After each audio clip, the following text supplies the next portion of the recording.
अवधूत चिंतन श्री गुरुदेव दत्त. श्री स्वामी समर्थ. आजचा दिवस तुम्हाला आनंदाचा जाऊ, तुमच्या मनातल्या सर्व इच्छा पूर्ण होऊ.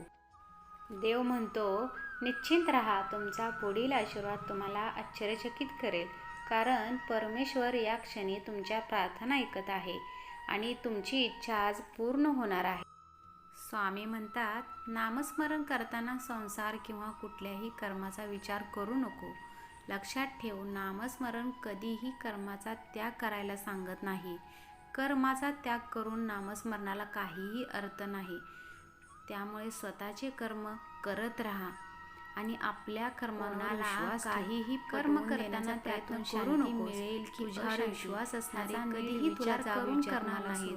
आणि विश्वास नसणाऱ्यांना सवालच नाही, त्यांना काय देणे घेणे. स्वामी म्हणतात, सुख दुःख हे आलेल्या गेलेल्या वाऱ्यासारखे समज. वारा जसा एकसारखा राहत नाही, तसेच सुख दुःखही एकसारखे राहत नाही. म्हणून यांना एकसारखे समज, म्हणजे यांचा तुझ्या मनावर काही परिणाम होणार नाही आणि तू सुखाचे पुढे म्हणजे आनंदात राहशील.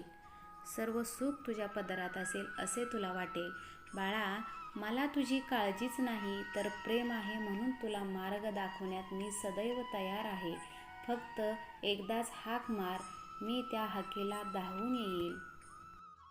समस्या बाधा काय फक्त प्रपंचातच आहेत का? हे तर नामस्मरणात देखील येतच राहतात. सृष्टी आहे, जीवन आहे, म्हणजे हेही असणारच. त्यांना राहायला दुसरे स्थान कुठे आहे?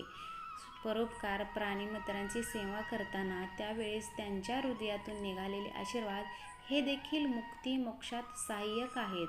म्हणून परोपकार हे करत जा. प्राणीमित्रांची सेवाही तुझ्या हातून घडू दे. अरे बाळा, तुला भीती वाटत असेल, मार्ग दिसत नसेल किंवा निर्णय घेता येत नसेल, तर डोळे बंद करून माझे ध्यान कर. अशाने तू माझ्याशी संवाद साधशील.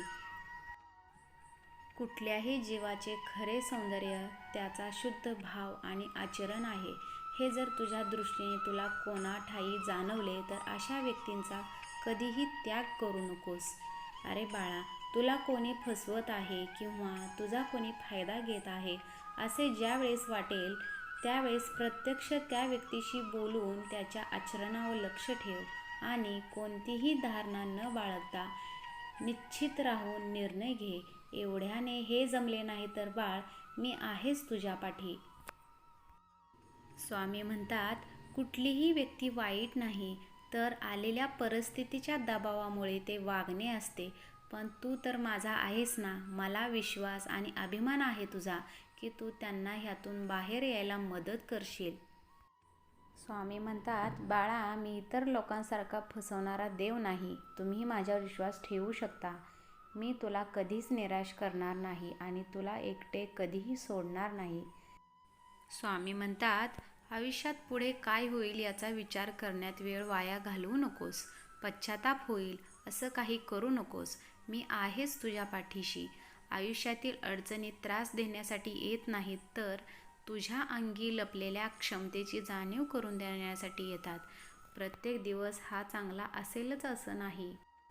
बाळा, प्रत्येक सूर्योदयाला स्वामी समर्थ ध्यान कर, आशीर्वाद मिळेल. आणि लक्षात ठेव, आयुष्याच्या परीक्षांना घाबरू नकोस, कारण याच परीक्षा पास केल्यानं तुला एक चांगलं आयुष्य मिळेल, जे तुझ्या आयुष्याचं सोनं होईल.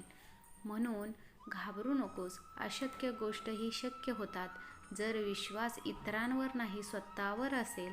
इच्छा पूर्ण होण्यास वेळ लागणार नाही.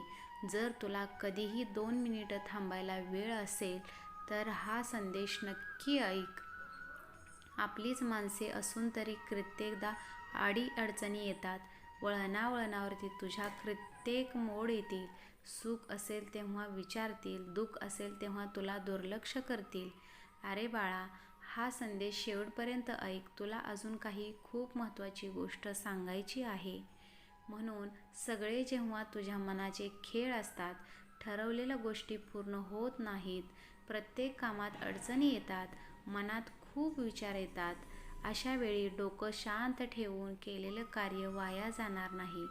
बाळा, तू ठरवलंयस ना तुला काय घडवायचं आहे, मग आता मागे वळून पाहू नकोस. तुझं यश आता थांबणार नाही.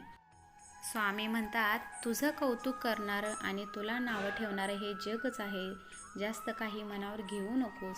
वेळ आली की सगळ्या गोष्टी होतील. फक्त विश्वास ठेव. कितीही भांडणं झाली तरी मनात कोणताही राग न ठेवता जे लगेच गोड होतात ना, तेच खरे आयुष्याचे कलाकार असतात. पाहून तर बघ, असे कुणी लाखात एकच असतात. तुला कायम सुखी राहण्याचं वरदान मी देत आहे. हाक दे, केव्हाही तुझ्या हाकेला मी धावून येत आहे. फक्त श्री स्वामी समर्थ असं टाईप कर. तुझा मार्ग तू चालत राहा. तू जिंकलास तर खरा भाग्यवान ठरशील. श्री स्वामी समर्थ.